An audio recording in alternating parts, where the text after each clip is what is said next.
Welcome to our plenary panel entitled Digital Skills Development Inside and Outside of Higher Education. This panel is sponsored by the Leaders of Africa Institute. The Leaders of Africa Institute facilitates international educational exchange to make upskilling experiences in data, analytics, and tech accessible to all. My name is Peter, and I am the director of the Leaders of Africa Institute. Before I introduce our panel and panelists, I do have one opportunity to share with you and a personal comment. As a conference associate, the Leaders of Africa Institute is offering 3 full scholarships to participate in the flagship Data plus Design for Development Program 2023. The program offers portfolio building and data visualization techniques in Tableau, Power BI, Data Wrapper, and Flourish. Faculty and students that have participated in the program have contributed to translating research into engaging data experiences and informed policy making in over 30 African countries, Europe, and North America. We invite you to apply to the program before January 15th at bit.ly/Data Design 2023 and reference your attendance at digiTAL on the application form. More information can be found in your conference packet or by following the link to our online guide, also found in your conference packet.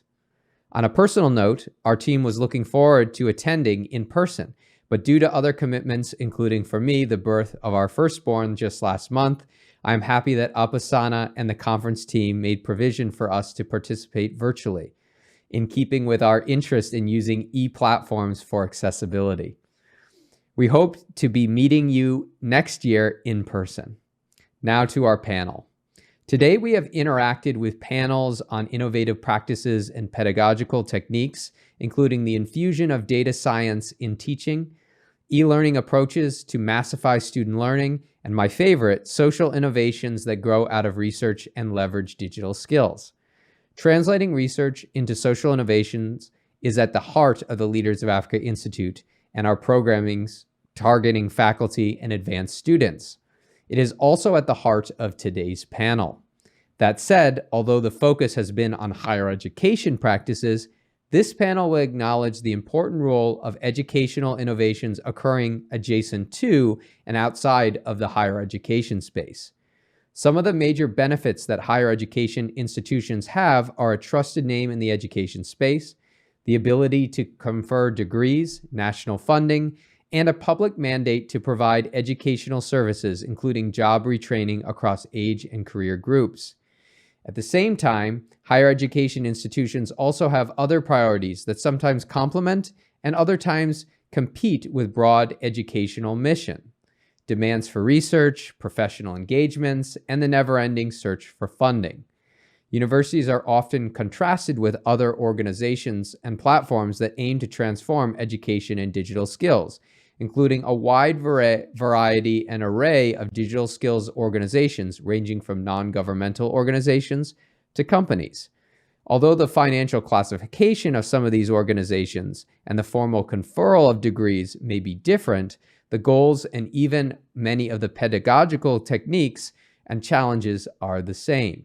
In fact, some of the specialty organizations and companies often align training goals more closely with innovative curricula and new ways of communicating mastery. Moreover, there is probably more in common between those inside and outside higher education than we often acknowledge, including the business side of crafting new programs and working to enroll students. I'm not here to say that one set of actors in the education space is better or worse. Some of you know my higher education background as a professor of political science, but I am saying that there is a healthy competition and complementarity. So let us discuss how to bridge the gaps across the permeable divide between higher education and innovation occurring outside, as well as consider the role of partnerships with those outside of the university context. On that note, let me turn to our panelists. Joining us from Cape Town is Professor Dick Nyambi.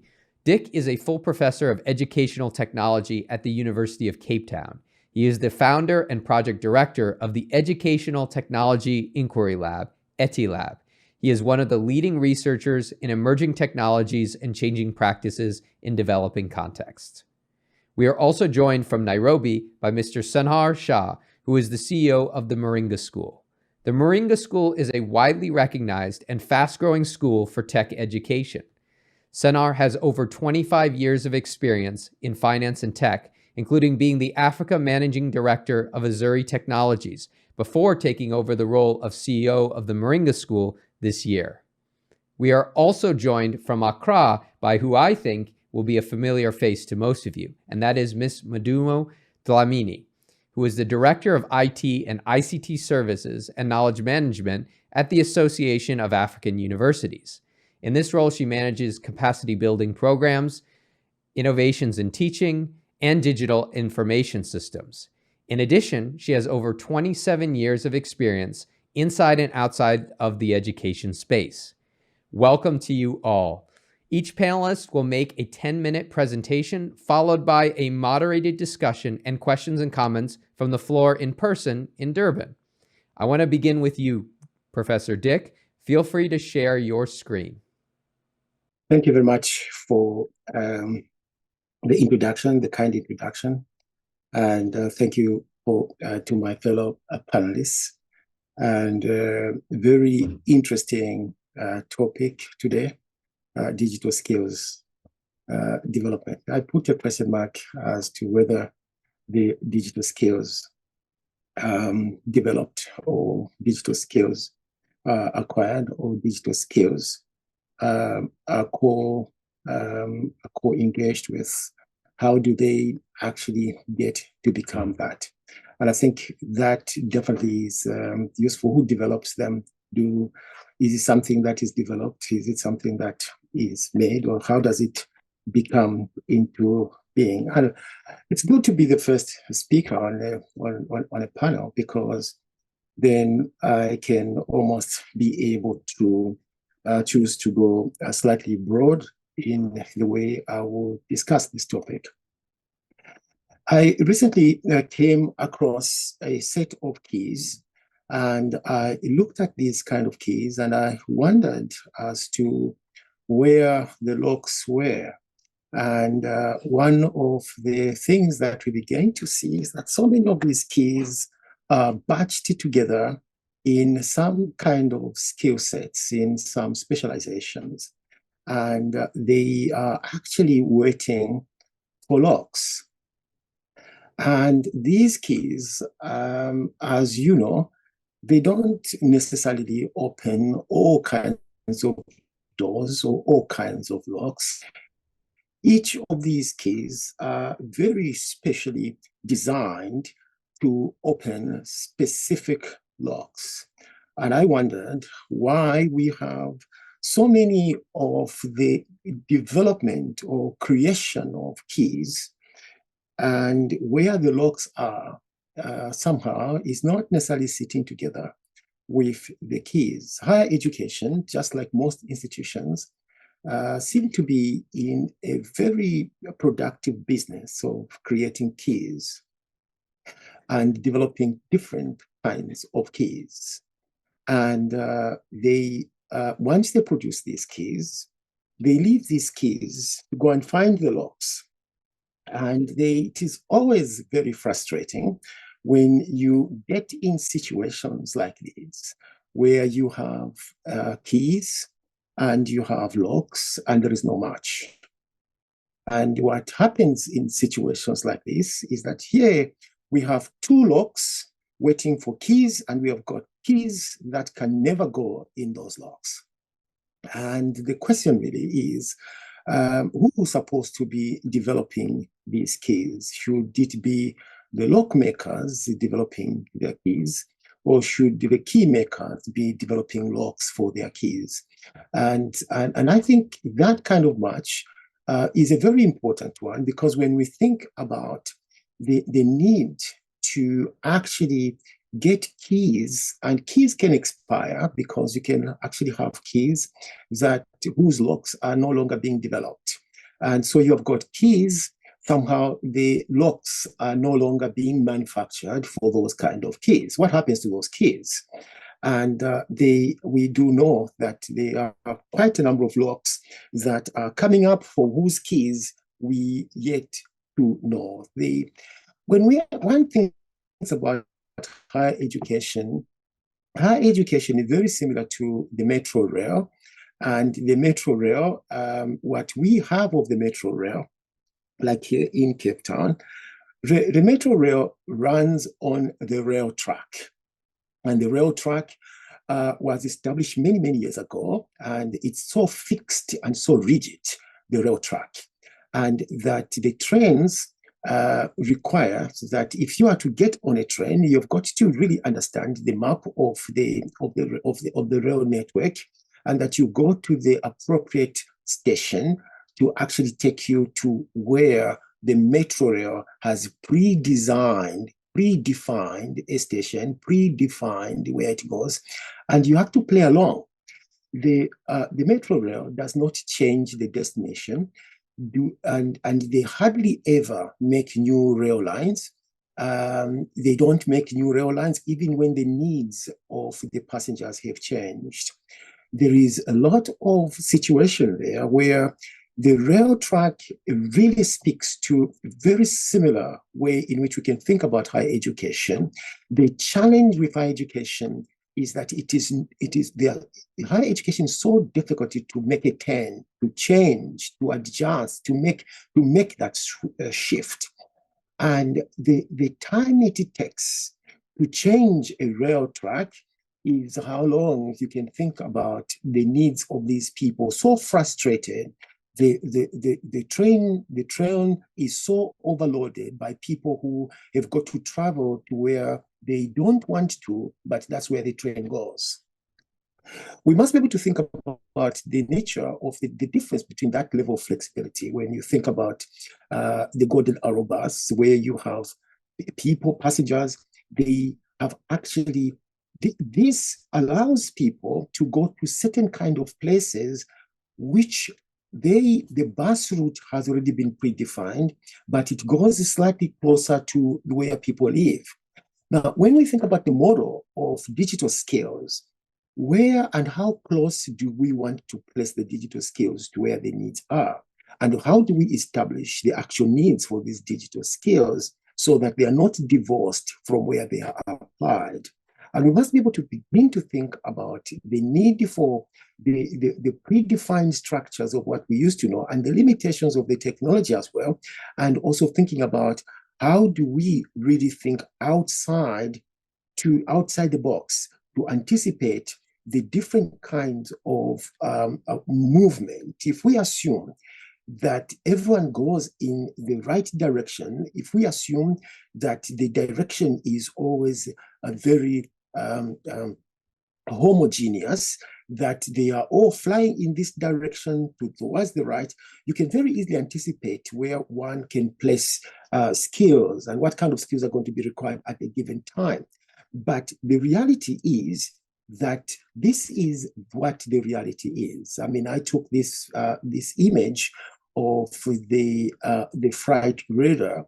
As of today at 12:48, this was what was happening in the airspace, to just show you the number of flights around the world at that time. And this is the kind of thing that represents just the different ways in which the needs are represented, of what kind of needs are required, and how do we respond to this?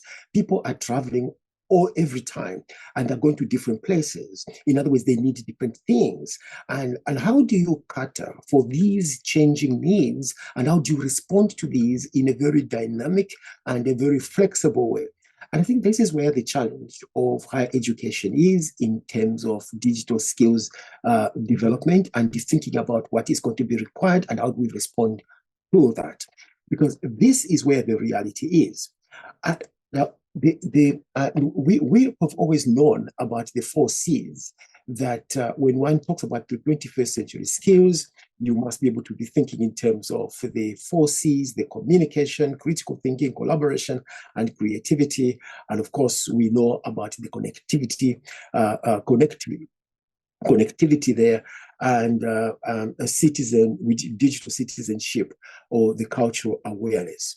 Now, we know that if we develop these kind of skills, which are cross-cutting, then we would actually be closer to ensuring that the skills that we're developing would be able to be applied in the different ways for different kinds of contexts across different disciplines. Yusuf recently and his colleagues recently published this piece on the desired skills for the fourth industrial revolution. In their thinking about the skills that are required, they broke down the skills into three components. That's the abilities, the basic skills, and the cross-functional skills. They talk about the abilities as being the capacity to act mentally and physically. In other words, the cognitive component of it requires the mind that is flexible, logical, reasoning, and problem sensitivity, creativity, and mathematical reasoning. That is what is required to be able to function at this kind of level. Basic skills, they actually talk about the content skills. And this is what you normally do at universities. You acquire content knowledge. So it's about content skills, which is about active learning. ICT literacy, reading comprehension, and oral and written expression, and all that falls under the content there. And then of process, they actually talk about active listening, critical thinking, and monitoring self and others. Then they talk about the cross-functional skills, which is more about the social skills. It's about the technical, the system skills, the complex problem-solving skills, and resource management skills. These are some of the kind of skills that are quite critical if we are going to be able to prepare a generation for the needs that are yet to come, because we can be able to think in terms of the digital skills that are required and how we apply them in this kind of way.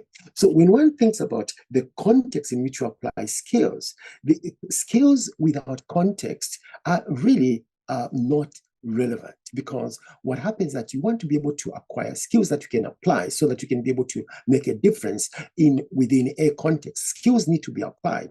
In Africa, we do have this Africa 2063, the Africa we want, this framework. And this framework is quite an important one because it articulates where Africa by 2063 is positioned to go. And some of the things which has been spelled out in this agenda is they've got there are about 7 different pillars that they've spelled out here. But I just want to focus on this one where they say development is going to be people-driven, because development is seen to be people-driven. And if it's going to be people-driven, we need to be able to prepare a generation. We need to prepare people to actually become contributors to changing or having Africa to realize the Agenda 2063. Now, I'll talk about this because this has led us to working on this project. I'm currently reading a project with 11 African countries, and we have about 25 collaborators across 11 countries. And we are creating and developing an open educational resource of indigenous games in Africa. And I'll tell you why this project is important in terms of developing human capacity and digital skills development. Because one of the things that this project is seeking to do is to document indigenous games in Africa and openly share these indigenous games as an open educational resource. We are actually looking at using indigenous games to decolonize the curriculum. And we are seeing indigenous games as allowing us to create learning which is meaningful, learning that is engaging and that relates to what people know. Because when one talks about indigenous games, most children, many people that have grown in Africa, they are able to relate to these indigenous games. And we're using indigenous games to teach mathematics. We're using indigenous games to teach science and to teach critical thinking and to teach problem-solving skills and computational reasoning. And that becomes quite useful. And the other thing that we're trying to do in this project is to use the Origa project to use these indigenous games to develop citizen developers. citizen developers who would create digital indigenous games, which would allow the young generation to know about indigenous games, but also to use the knowledge, the indigenous knowledge, to actually create digital skills, I mean, to acquire digital skills. And that is the project that we're working on. To date, we have collected 162 games from across these countries here.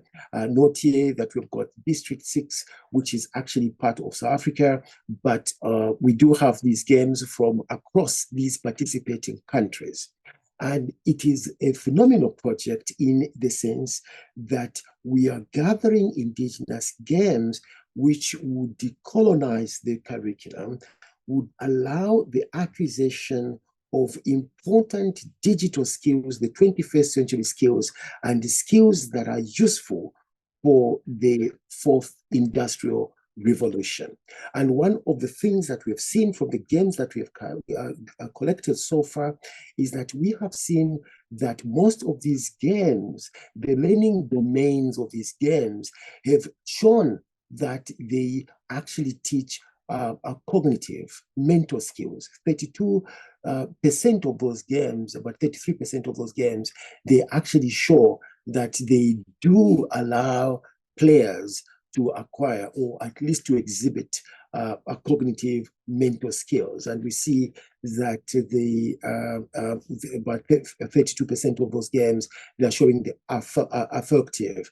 They teach about mannerism, feelings, attitudes, tolerance, digital cohesion, and things like that. And that is what we are actually doing with this particular project. Just the last part of I want to be able to mention here. In the document that was just published in August 2022, the Department of Home Affairs have actually listed what they call critical skills list. And it was quite interesting to see that in what they conceive to be critical skills list, they have put together a list of what they perceive to be critical, and these are some of the skills which I've just highlighted there, which they say that these kind of skills, the ICT systems analysts, data scientists, software developers, and program analysts, and so on, they say that these are going to be these are identified as critical skills at this point, and that the country needs this. What I'm actually trying to say here is that we need more than this. We need to be able to make the most of the digital skills that we can. That the digital skills can be enhanced by connecting them to the knowledges that people already know, that they bring with to the learning space, and that the use of indigenous games provide us with that potential, that capacity for us to work with, for us to contribute to the acquisition and to development of the digital skills development. Thank you so much. Thank you so much, Professor Dick. Wonderful talk. And we're going to get into some of these really interesting areas in the discussion thereafter. But again, I want to encourage those of you in Durban to be ready with your thoughts and comments as well after we be finished with our presentations. I'm now going to move to Senhar, who's going to talk a little bit more about this digital skills gap that we have, as well as from another perspective, that perspective coming from outside the immediate higher education space. So I'm going to hand it over to you, Senhar. Over to you. Thank you. Thank you very much, Peter. And thank you, Professor, for opening this very important discussion and, setting the scene by, looking at the fourth industrial revolution, how you're also approaching it from a very creative perspective, and then also talking about the critical skills. And I'm going to be slightly controversial here because I couldn't help noticing the list of the critical skills from the government, and the column talking about the minimum requirements, saying that you require either a bachelor's degree or a level 7 diploma. I would say that the world has moved on. The world has moved on very fast, especially post COVID. If you look at some of the big US tech companies, to name Google, Microsoft, Tesla, to name a few, a requirement of having a degree or diploma certification is no longer there. And I think that is a big inflection point, because it allows us to say move on from the traditional education system and really provide an opportunity for students and the youth to get access to market aligned skills, and that's exactly what we do at Moringa. But I'll go in a bit more detail in terms of how we're doing it and how we have successfully shown that you can be successful without having a degree or a diploma. And taking my example, for example, I believe I'm quite overqualified. I have a degree in electrical engineering. I have a professional qualification in chartered accountancy. I'm also a chartered financial analyst, and I believe I'm probably a bit too overqualified for what I want to do. And sometimes education can also be a handicap. So these are some of just touching on some of the gaps in today's world in terms of education. But turning back to the opportunity in digital transformation, again, it is and it will impact the workplace in a big way. And referring to some research done by the IFC, who have tried to quantify just in sub-Saharan Africa the number of digital jobs that are likely to be in the next 10 years to touch as much as 230 million in a population of 1 billion or so. So that is going to form a big part of our workforce. On the other hand, Google and Accenture have done a concrete report about 6 months ago trying to quantify where we are today, and to look at some details of that report. Again, in a population of as big as a billion, today there are less than 1 million software developers in Africa. So if you compare where we are now to what IFC is talking about as the opportunity of digital jobs by 2030 of being 230 million, you can see the opportunity that we have in front of us. Obviously, these trends are being accelerated by the kind of investment that is coming through. So the startup ecosystem is quite thriving, as we know, in certain parts of Africa, including Nigeria, Kenya, Egypt, South Africa. So just in Kenya, for example, last year there was as much as $4 billion of investment coming in the startups space, and we've seen some little growth in terms of the software developers, but again, there's a huge opportunity in front of us. So are employers ready to embrace this transformation? We believe there are still gaps. So there's a talent mismatch, for example, because more than 40% of employers are indicating that their workforce do not have the technical skills to perform optimally. Most training programs that we see are still quite generic. I mean, even if we look at some of these self-paced courses out there, they're scaling up, yes, but if you look at the dropout rates, which we've been tracking, they're as high as 95%. Mm-hmm. So are the talent really getting the upskilling that we require? There's still more work to be done. And then also there is the time constraints, because many employers face the dilemma of balancing the work demands versus the training of talent.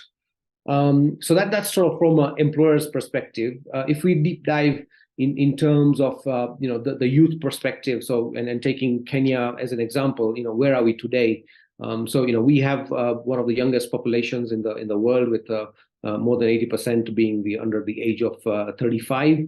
But youth employment is still very, very, very concerning, in that 40% of college graduates today are unemployed, and 7 out of 10 unemployed Kenyans are also youth. And then, you know, when we look at the dispersion of the population, the low-income youth are especially, you know, hard hit, because, you know, they don't have the means to invest in the professional skills, and you know, financing is still a barrier for them.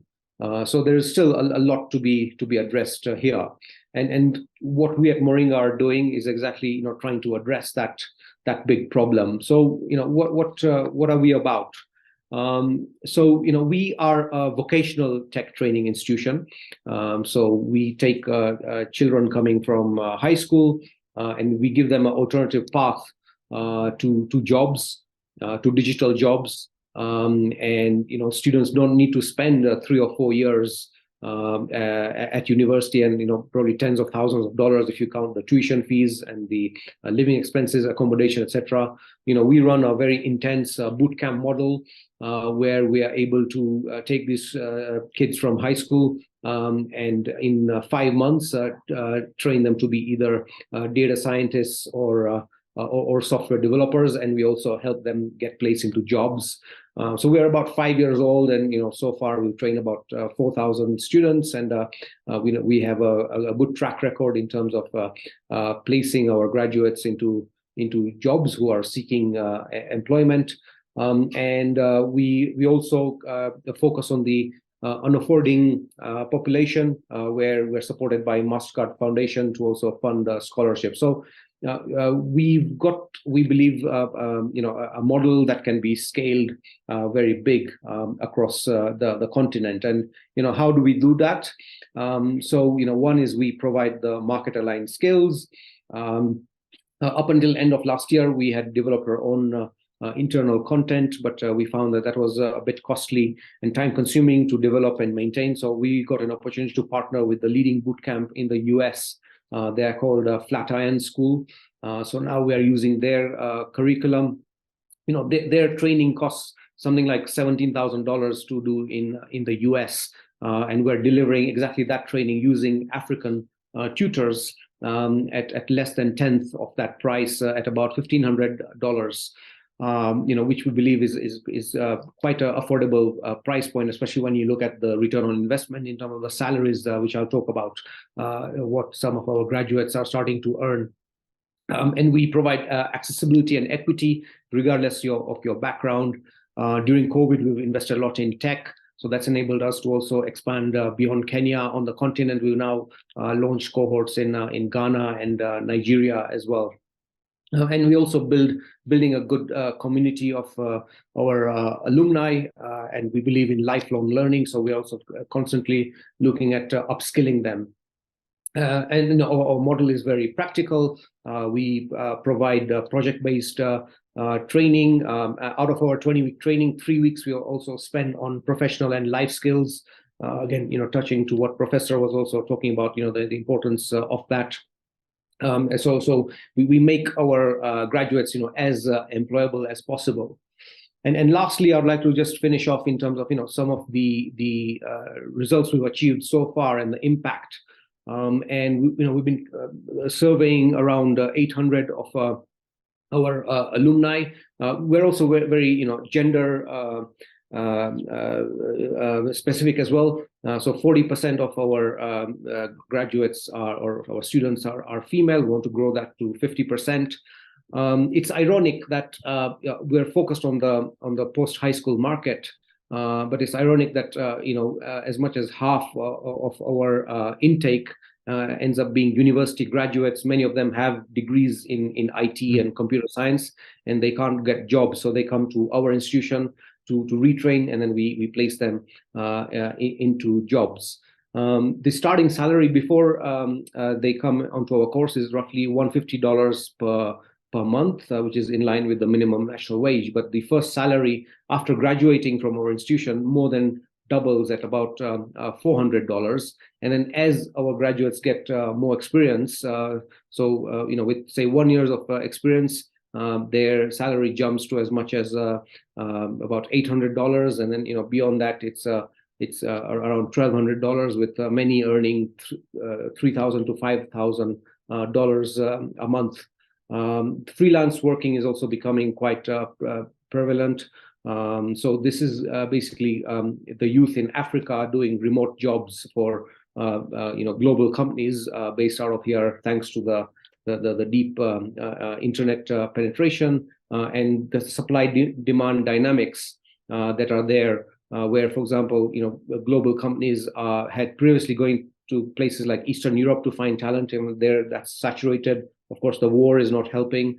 Places like India, where there's very high salary inflation, very high employee churn. So basically, a lot of the tech employers are seeing Africa as the next frontier. And that is what we at Moringa are here to tap that opportunity and provide digital job opportunities to the youth in Africa. Thank you. Wonderful. Thank you, Senhar. We're going to come back to some of the key themes that you've raised in your presentation after we finish with our last presentation, which comes from Nodumo, who's going to give a little bit of a perspective from the continental view and the partnership view from the the Association of African Universities. So I'm going to turn it over to you, Nodumo. Okay, thank you very much. We're yet to see you there. Okay. Yeah, I've There we go. put my screen. Thank you very much to the colleagues that have spoken before me. I think I have been inspired by what I have heard so far.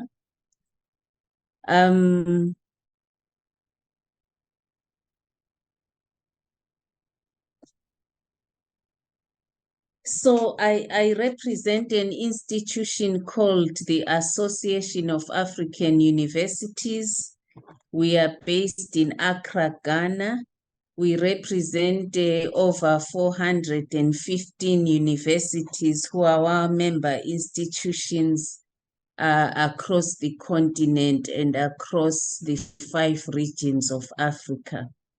So we exist really to support higher education institutions to improve their business processes so that we achieve quality higher education in Africa.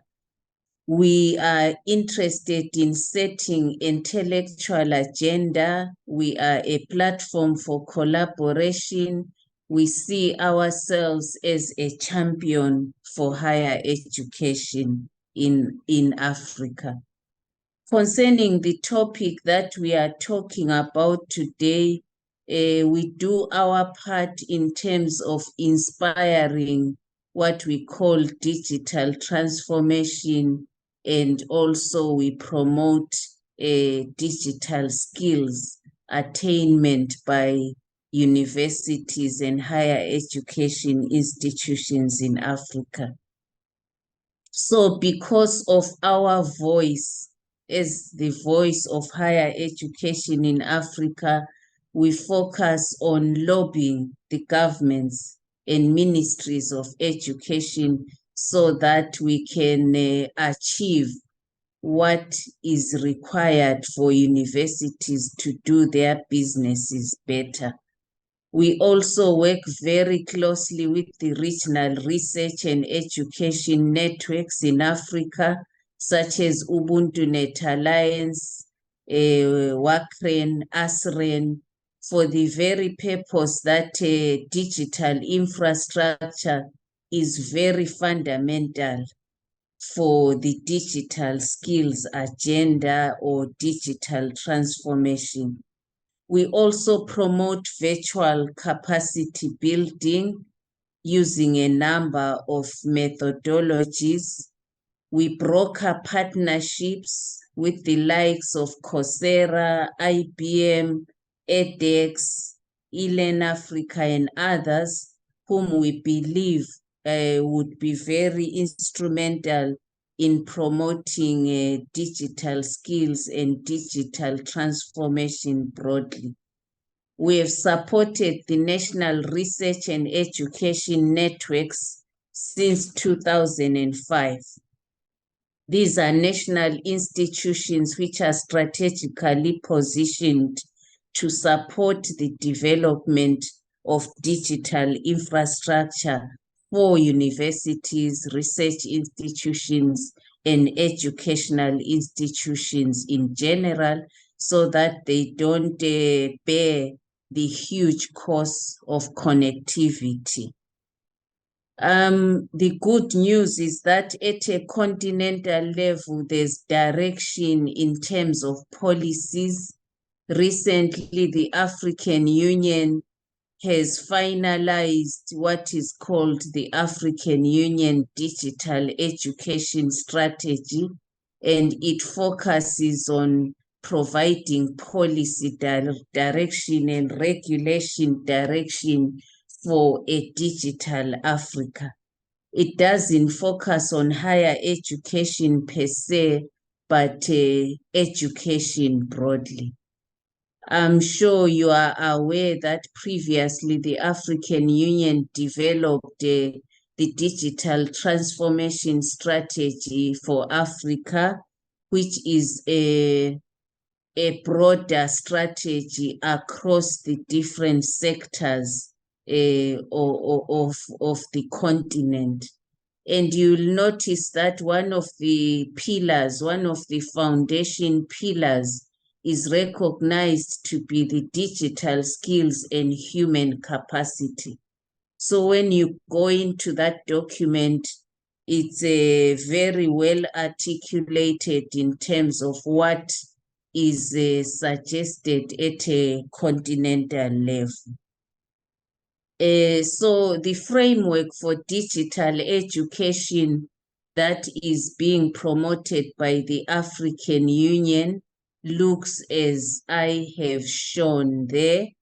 We recognize at a continental level that it's important to have digital technologies for teaching, learning, assessment and research, and also to promote digital literacy and skills for employability and for thriving in the digital economy and the society.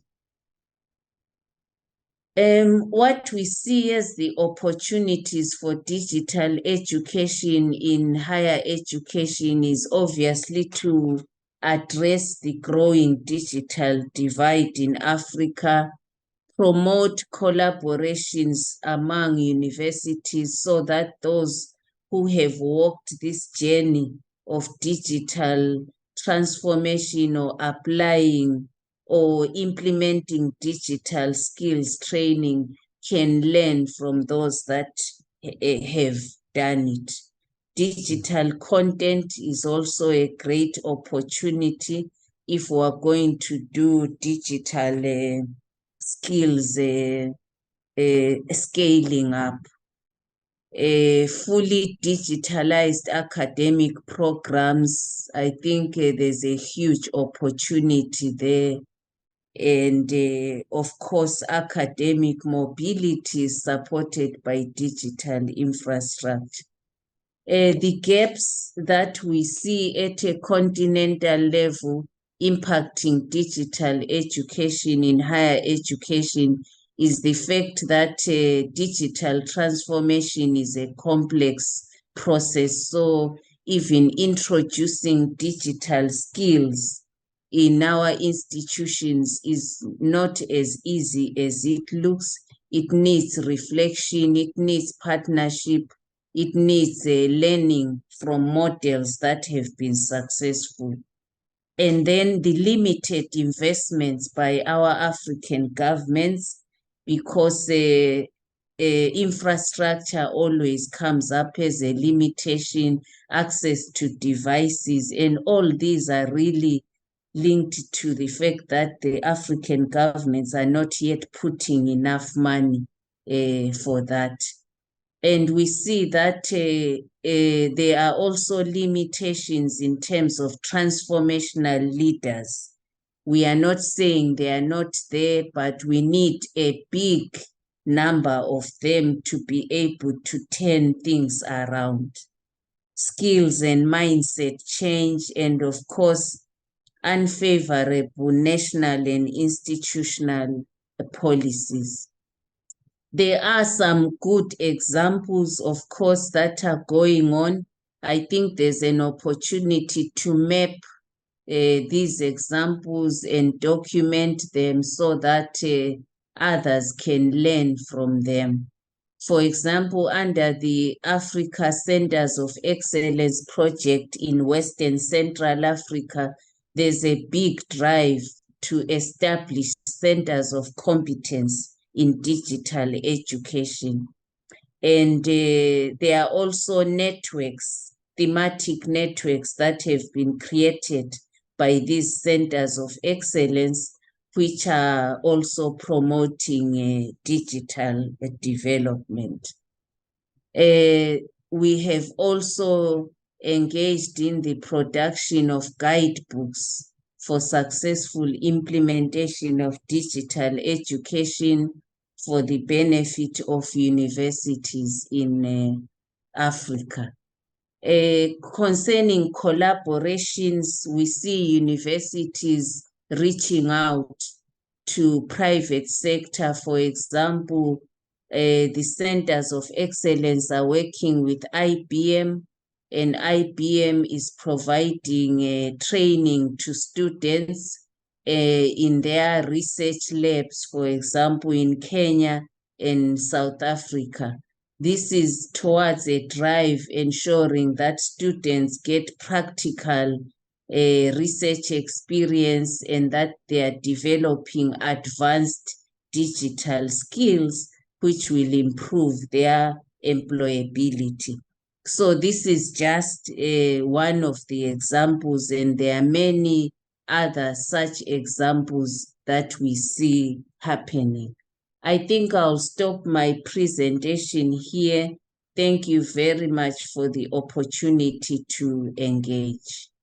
Wonderful. Thank you, Adumo, for a wonderful overview of both the policy environment that is being crafted at the continental level in collaboration with a number of partners. And we're going to start our conversation here. We don't have too much time, but I'm going to ask Willie, since you are on site there in Durban, to begin to collect some comments. But I just want to start our conversation off just briefly with you, Senhar.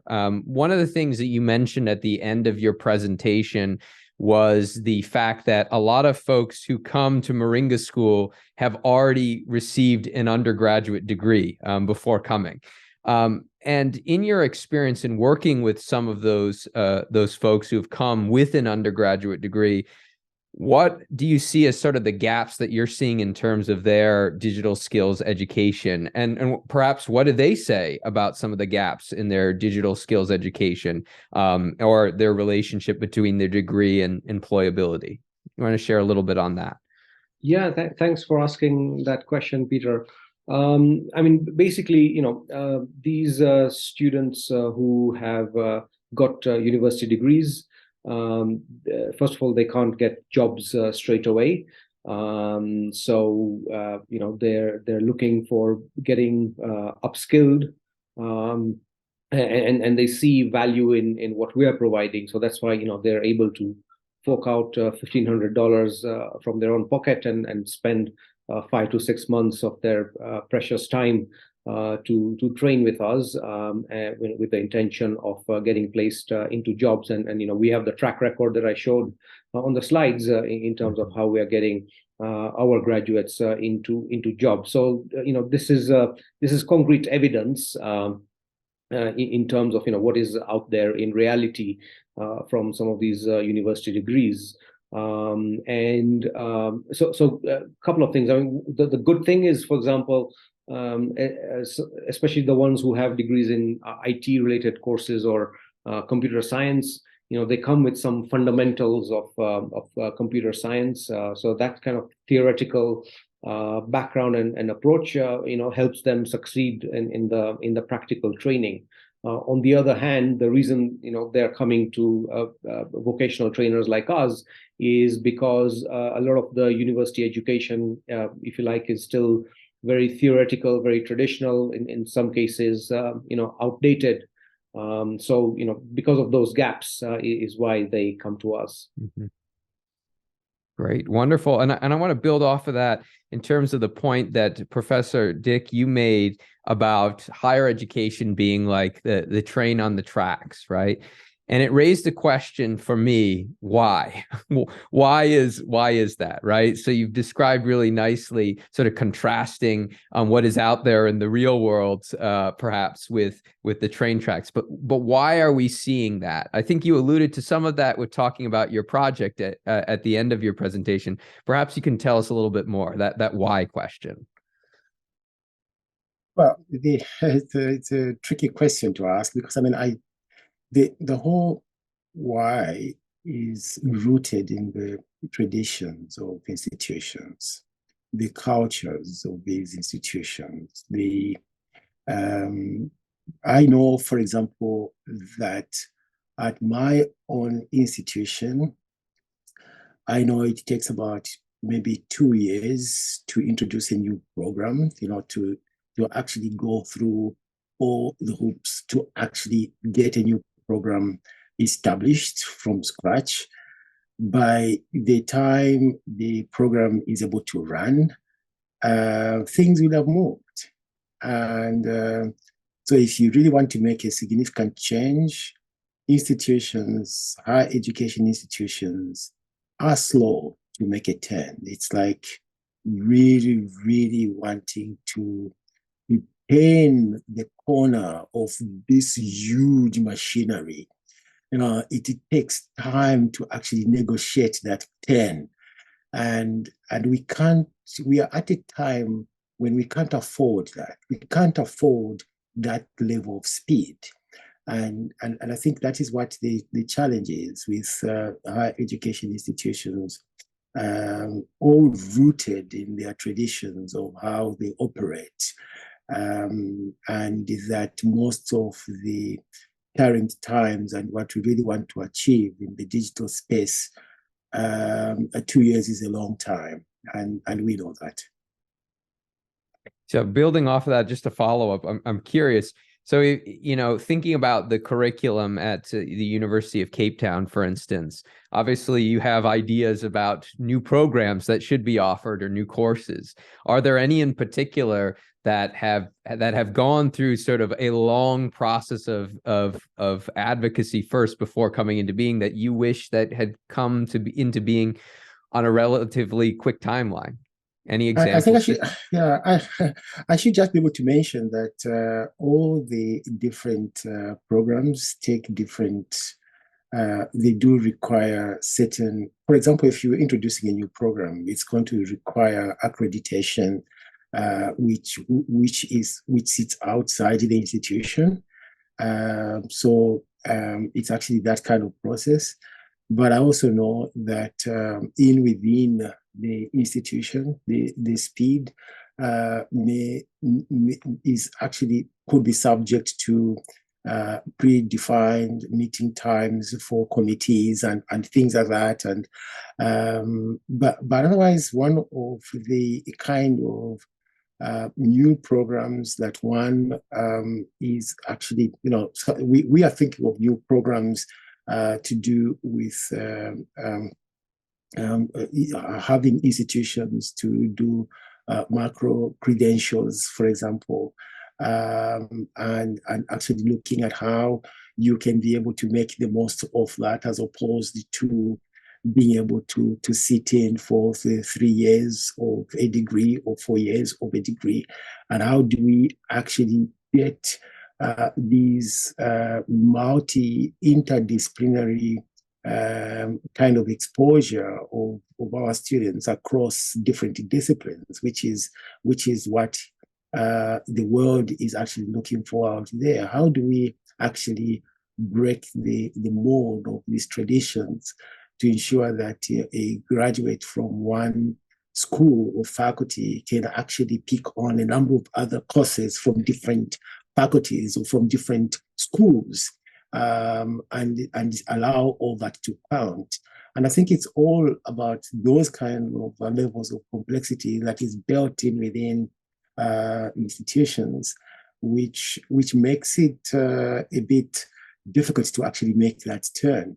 And so the some of the, I mean, like the example of the project that I spoke about, the Origa project, where we are collecting these indigenous games, and we're using these indigenous games to make the core curriculum in education. Once we have actually demonstrated the pedagogical value, which we are doing, we're demonstrating the pedagogical value and showing that you can actually learn from these indigenous games, and that most of these students do not come like blank to a learning space. If they've played games, there's a lot of physics, there's a lot of science that you can be able to teach them using those kind of indigenous games. This is a multidisciplinary project with different people across different institutions in the 11 countries that are participating in the project. And we are also seeing that we are speaking to departments of education across these different countries. And what we're actually seeing here is that the problems are shared. They are shared problems, and we can definitely be able to then have a continental solution, because the problems are not like unique to a particular country. And I think that's where the value is, in terms of with this hope for us to actually have a continental solution, and all these policies that Nodumo was talking about, they can actually be realized using continental effort, because but however, we can't do them if we work in silos. And I think that's one of the challenges that we have on the continent as well. And I think it's not unique to the continent either. I think so. Yeah, I would agree with that. And on that point, last question before we open it to the floor, Nodumo, I'm wondering if you could tell us a little bit more about the potential variation that we may see across the higher education space in terms of digital skills, sort of education, right? We obviously have a lot of universities now, building expertise amongst their faculty, developing programs in digital skills that are really on the high end, right? In many universities. But I can imagine there's a significant variation across a given country in terms of the universities and sort of what those degrees communicate, what they're worth. And I'm curious if you could talk us through some of what you see as the variation that you see across universities, and talk a little bit about some of the capacity building you've been able to engage in that helps sort of even the playing field across the higher education space in digital skills. Yeah, I think there's obviously an opportunity to do a proper assessment of what is happening in terms of digital skills across the countries, across the continent. But we are aware that some universities started a while ago in terms of making digital skills training a priority, where there's a common course which all students must take, and they cannot graduate without doing that sort of basic digital literacy training. But it's not all universities that have made that mandatory. There are quite a number of universities who offer it, but it's not really mandatory for a student to graduate, to do it before they graduate. And then, as you say, there are universities that are doing high-end digital skills training. And from our assessment, it seems that those that are doing it are being supported at a national level by a very strong policy and a very strong policy direction from the government. And then it sort of initiates or encourages that and then of course there's a huge potential to be able to share curricula, to standardize this curricula, and to go a bit further and not just focus on the digital literacy, but go a bit further. There are some standards that are emerging. One of the oldest one is the International Computer Driver's License, but there are others also that are coming up, which I think if universities would collaborate and actually direct the development of some of these digital skills training standards. At the level of the association, we do a lot in terms of institutional workshops, institutional level capacity building based on the requests of individual universities. What we are looking for is a scalable model in which we can do these interventions, to be able maybe to do capacity building online around digital skills development for faculty, but in a manner that faculty can do it as part of continuous professional development, but something that's mandated by the university so that they can be committed to it. There are professions that have done this better, like the medical optometrists.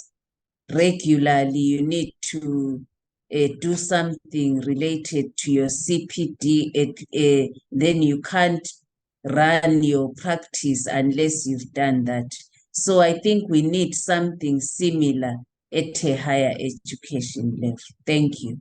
Yeah, it certainly makes sense given the pace of innovation, right, in the digital skills space, to have that continual learning. But one of the things, before I open it up to the floor there in Durban, that is really interesting, that seems like there's a commonality of conversation here, is about the different understandings of how we credential students, right? And Professor Dick, you mentioned, sort of these different forms of credentialing in smaller modules.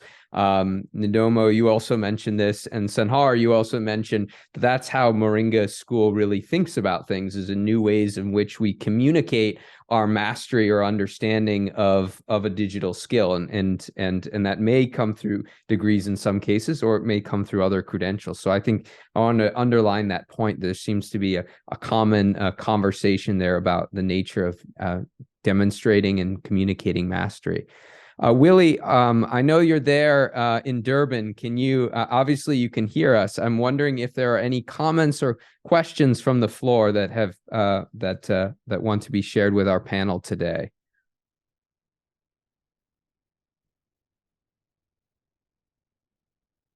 We can see you all very well, by the way. So, there we go. And before you speak, I just ask that you share your name and where your what your institution is or affiliation is, so that our panelists can also know that as well. Right. I think you should be able to hear me now. Loud and clear. Super. Okay, my name is Karen Ferrer-Ramirez from the University of Eswatini. Lovely to see some of your faces there. I would like to just appreciate the conversation you've had. I think what is important is finding that balance between the short-term trainings and what, in my opinion, is what a university is for, which is giving a broader basis to a human being to function in the world. While I do appreciate those short courses, and I think they are very necessary, I think it's very exciting to see that what Moringa was proposing, which actually was for young school leavers, where in my opinion that shouldn't go, actually attracted university students, so people with already a broader background. I'm just worried that if we only do micro credentials and short courses in a particular field, we're not getting all-rounders. We're not getting people with enough resilience and flexibility to be able to function in the long run. So that's my comment more than a question. Thank you. All right. So I'm going to see if we have are there any others, Willie, that want to share? And then we're going to turn to our panelists on these really important points.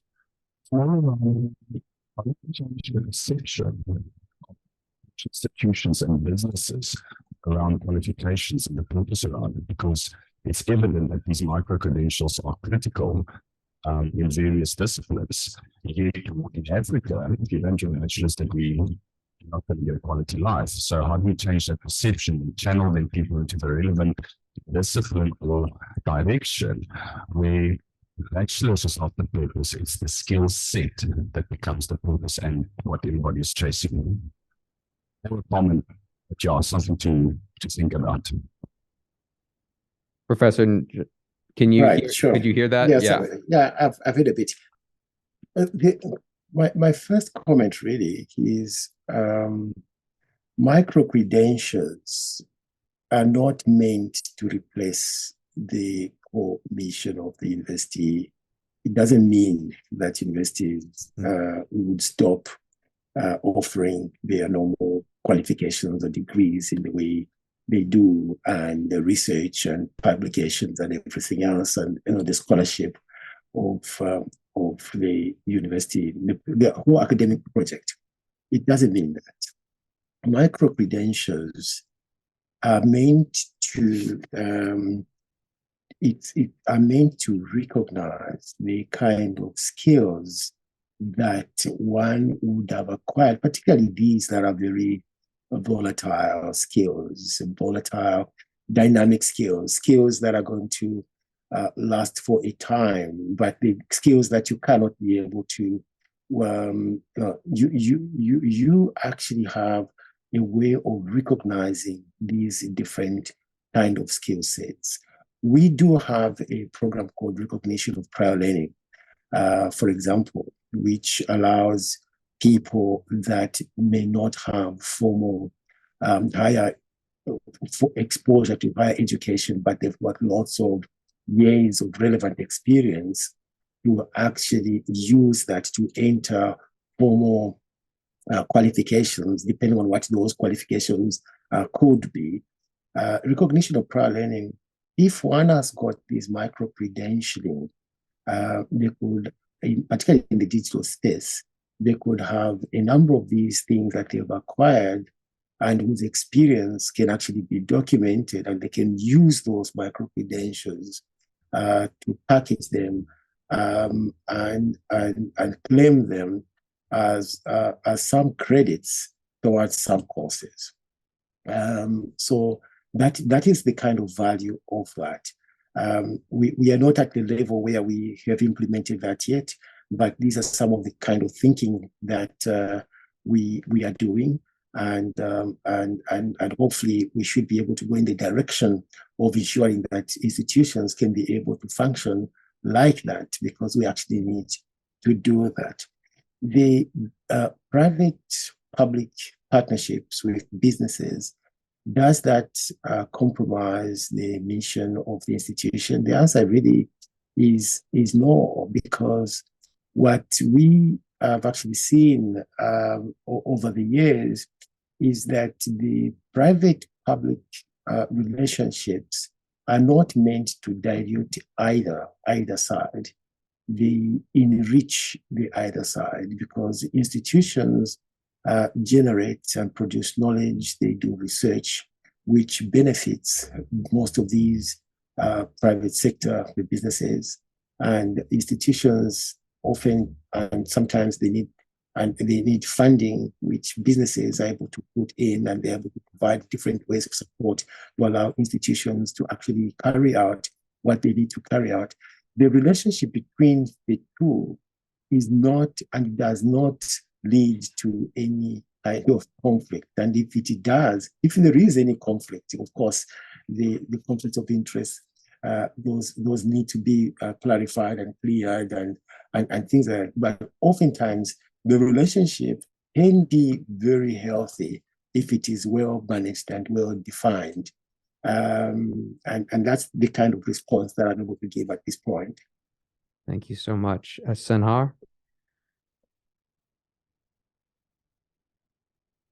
Yeah, so maybe just to respond to both questions. So the first question was, about comparing the short courses versus the longer, say, the degree courses, right? So, I mean, don't get me wrong. I mean, first of all, there is a place for the sort of the grounding with the university degrees and in certain professions, right? So if you, for example, want to be a doctor or a lawyer or something like that, then that's where it makes sense. But here we're talking in the digital skills context, where the world is moving very fast, and short doesn't necessarily mean bad.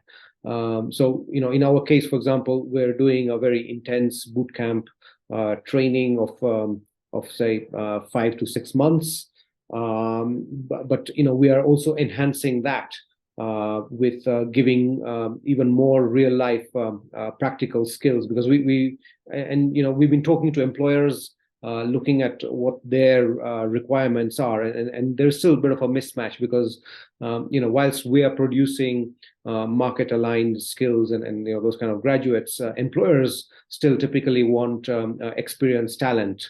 So still, how do we address that mismatch? So what we're doing is we're enhancing our training with providing internships where our graduates can go the extra step and get that practical experience. And a Moringa graduate with, for example, 3 to 6 months of internship experience, they are then ready to climb the job ladder, starting as, for example, junior developers or junior data scientists in the digital jobs area.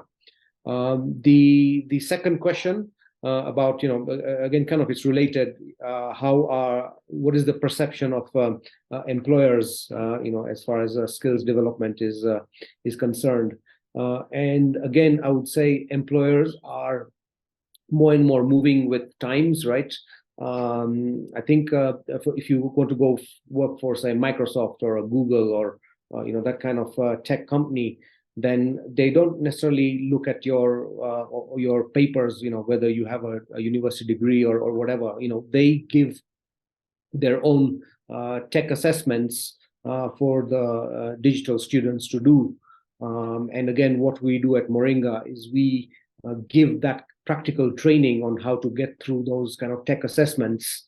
Again, I would challenge whether universities are giving this kind of value to their students. So that's how we are addressing the perception of what companies want.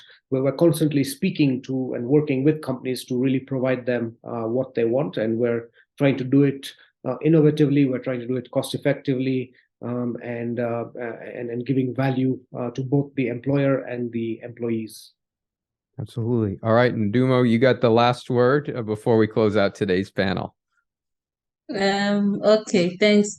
I think this issue of tech assessments is also happening at continental institutions like the AAU. We take interns annually from here in Ghana, and some are assigned to the software development and IT support departments. But we have had to design tech assessments to be able to say this student can fit into the kind of internship environment that we have here. And we're seeing a number of institutions also doing that. So this standardization of these tests, I think, is something that we will see happening, and institutions will use not transcripts but professional kinds of trainings to vet. Thank you very much. Thank you so much. We want to thank you for your wonderful comments and questions, as well as embracing this hybrid format. I want to remind you that as a conference associate, the Leaders of Africa Institute is offering 3 full scholarships to participate in the flagship Data plus Design for Development program 2023. The program offers portfolio building in data visualization techniques in Tableau, Power BI, Data Wrapper, and Flourish. Faculty and students that have participated in the program have contributed to translating research into engaging data experiences and informed policy making in over 30 African countries, Europe, and North America. We invite you to apply to the program before January 15th at bit.ly/datadesign2023 and make sure to reference your attendance at digiTAL on the application form. More information can be found in your conference packet or by following the link to our online guide, also found in your conference packet. As we close out today's panel, we encourage you to bridge the gaps across the permeable divide between higher education and innovation occurring outside. We share similar goals, and all are important to improving digital skills education. And that's all for me, and on behalf of the Leaders of Africa Institute, we thank you for your participation and look forward to engaging with you.